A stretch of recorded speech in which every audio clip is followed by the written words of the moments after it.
কিন্তু যেমনি বিবাহটা হয়ে গেল তেমনি গাধার বয়সটা চাপিয়ে গেল। তার মানে সংসারের বোঝা টাইমতে হবে, ঠিক আছে? আর সংসারের বোঝা টাইমতে টাইমতে এমন হয়ে যাবে যে ঝড় ঝড় বৃষ্টি পড়ছে আর বউ জ্বরে গায়ে পড়ে আছে, বিদ্যুৎ চমকাচ্ছে, বউ বলছে আমি আর বাঁচবো না। স্বামী বলছে এই জল ঝরে আমি কোথায় যাব? তখন ও বউ কি বলছে, তুমি কি আমার মরণ দেখছো? তার মানে তুমি আগে মরো, তারপরে আমি মরব। ওই জলে জলে বেচারি ডাক্তারকে খুঁজতে গেছি।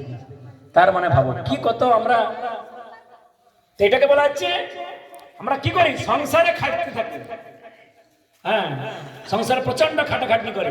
আরে গাধার বয়সটা হচ্ছে এই বয়স, মানে 20-র পরে, বিবাহের পরে হচ্ছে গাধার বয়স।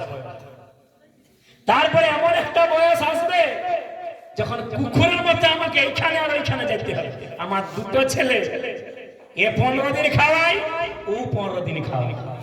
তো যদি 31 দিনে মাস হইতো কে খাওয়াবে? কে খাওয়াবে 31 দিনে মাসটা? ওই একদিনটা কে খাওয়াবে, বড়কি না ছটকি? কে খাওয়াবে বলো? হ্যাঁ, তখন ওই বুড়ো কি বলে জানো? কি বলে বলো? সংসার সংসার করে আমার মিছে গেল কাল, লাভ না হইল কিছু, ঘটিল জঞ্জাল।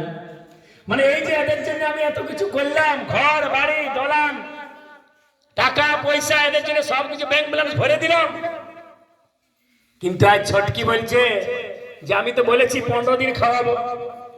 বড়কি বলছে আমিও তো 15 দিন, তাহলে 31 দিনে মাস হলে কে খাওয়াবে?